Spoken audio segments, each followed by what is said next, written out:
કેન્દ્રીય મંત્રી જીતેન્દ્ર સિંહે વિપક્ષ નેતા પર પોતાની વાત પરથી ફેરવી તોડવાનો લગાવ્યો આરોપ. કહ્યું, સરકાર નીટ અને તેને સંબંધિત આંદોલનના અન્ય તમામ મુદ્દાઓ પર સંસદમાં ચર્ચા કરવા તૈયાર. તો રાહુલ ગાંધીએ કહ્યું, હવે બદલાઈ ગઈ મારી માંગણીઓ.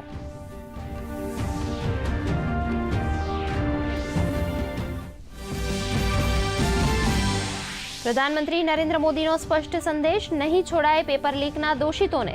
પેપર લીક કોઈ દળનું નહીં પરંતુ રાષ્ટ્રીય હિતનો મુદ્દો. ખેડૂતોને પણ આપ્યું આશ્વાસન. કહ્યું, એફટીએમાં ખેડૂતોના હિત સાથે નહીં થાય કોઈ સમાધાન.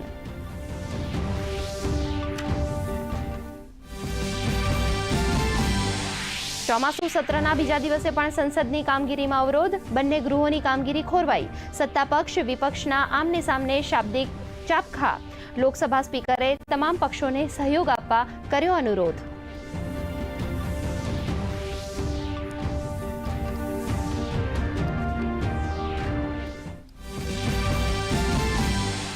મધ્યપ્રદેશ બન્યું યુસીસી પાસ કરનાર ચોથું રાજ્ય. મુખ્યમંત્રી ડોક્ટર મોહન યાદવે કહ્યું, રાજ્યમાં હવે અલગ અલગ ધર્મના નામે ભેદભાવને સ્થાન નહીં.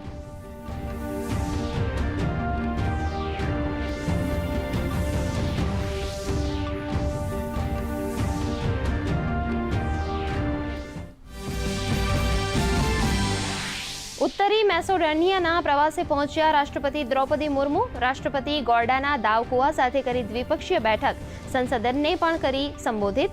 આર્થિક સહયોગને પારસ્પરિક સંબંધોનો ગણાવ્યો પ્રમુખ સ્તંભ.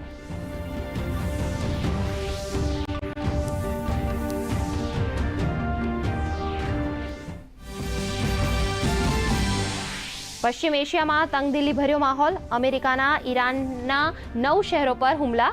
વળતા જવાબમાં ઈરાને ખાડી દેશોમાં અમેરિકી ઠેકાણાઓ પર સાધ્યા નિશાન. આઈઆરજીસીનો દાવો, હોર્મુઝ જળમાર્ગમાં ખોટો રસ્તો પસંદ કરતા 2 ટેન્કરો પર કરાયા હુમલા.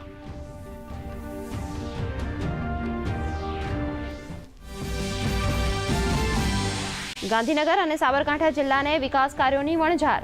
ગૃહમંત્રી અમિત શાહે કરાવ્યો 815 કરોડના વિકાસ કાર્યોનો વર્ચ્યુઅલી શુભારંભ. કહ્યું, માણસા આસપાસ 4 બેરેજ બનતા ભૂગર્ભ જળસ્તરમાં થશે વધારો.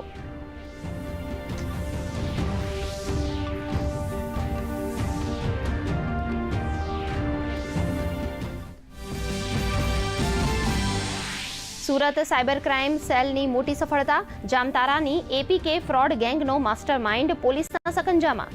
11 ધોરણ સુધી ભણેલા 18 વર્ષના યુવાનની 64 કરોડથી વધુ સાયબર ફ્રોડ કરવાના કેસમાં ધરપકડ.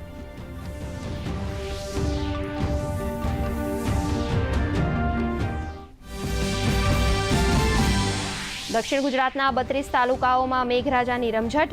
નવસારીના વાંસદામાં 4 ઇંચથી વધુ વરસાદ. નવસારી જિલ્લાના 60થી વધુ રોડ રસ્તાઓ બંધ. કાવેરી નદી ગાંડીતુર થતા 15 ગામોને કરાયા સતર્ક.